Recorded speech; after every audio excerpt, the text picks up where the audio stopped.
Assalamualaikum warahmatullahi wabarakatuh. Perkenalkan, nama saya Muhammad Hafiz Hadi dari kelas 96, nomor absen 28. Di video kali ini saya akan menjelaskan tentang cara perkembangbiakan hewan, yaitu perkembangbiakan katak. Setiap makhluk hidup seperti hewan pada hakikatnya akan bereproduksi dengan cara yang berbeda-beda. Perkembangbiakan hewan secara umum bisa melalui proses vegetatif atau aseksual dan generatif atau seksual. Perkembangbiakan hewan bisa terjadi dengan 3 cara. Yang pertama, beranak atau vivipar. Yang kedua, bertelur atau ovipar. Dan yang ketiga, beranak bertelur atau ovovivipar. Salah satu perkembangbiakan adalah bertelur. Hewan ini biasa disebut dengan istilah hewan ovipar. Hewan ovipar terbagi lagi menjadi beberapa jenis kelompok, antara lain kelompok reptil, kelompok unggas, kelompok ikan, dan kelompok amfibi.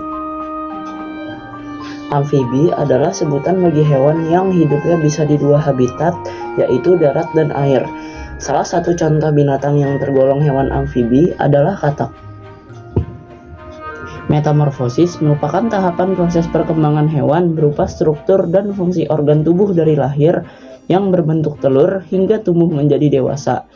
Embrio dari hewan amfibi berkembang di dalam telur, kemudian akan dikeluarkan dari dalam tubuh induk betinanya. Seperti dikutip dari buku modul ilmu pengetahuan alam milik Kemendikbud berjudul Perkembangbiakan Hewan dan Tumbuhan. Proses metamorfosis dapat terjadi secara sempurna dan tidak sempurna. Hewan yang mengalami metamorfosis tidak sempurna, telurnya akan berubah menjadi nimfa. Contoh hewan yang metamorfosisnya tidak sempurna terjadi pada belalang dan kecoa. Katak termasuk hewan yang dapat bermetamorfosis dengan sempurna. Tahapan proses metamorfosis katak dimulai dari telur, kecebong atau berudu, berudu berekor dan berkaki, katak muda, dan katak dewasa. Katak betina akan mengeluarkan sel telur yang sudah dibuahi oleh sel sperma jantan melalui kloaka. Katak dewasa dapat menghasilkan ratusan sel telur dalam sekali bereproduksi. Sel telur betina yang berhasil dibuahi akan membentuk zigot, yang kemudian akan tumbuh menjadi embrio. Embrio katak memperoleh cadangan makanannya dari dalam telur. Telur katak yang telah menetas akan menghasilkan individu baru, yaitu kecebong yang lama-kelamaan akan menjadi berudu.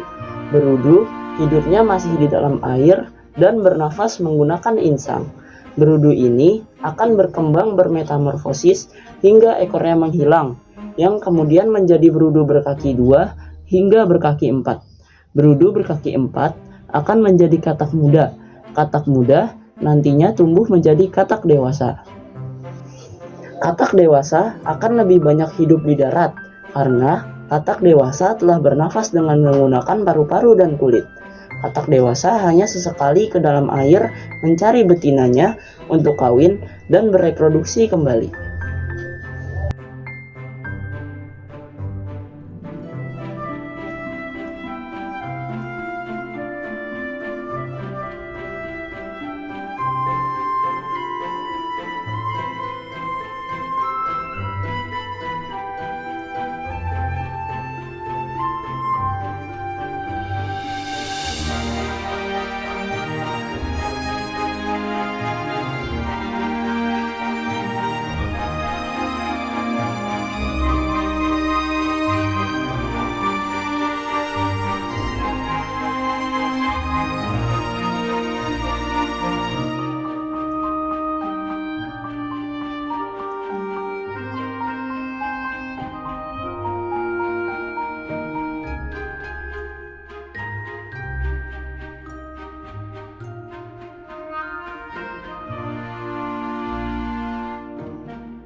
Sekian video pembahasan tentang cara perkembangbiakan katak dari saya.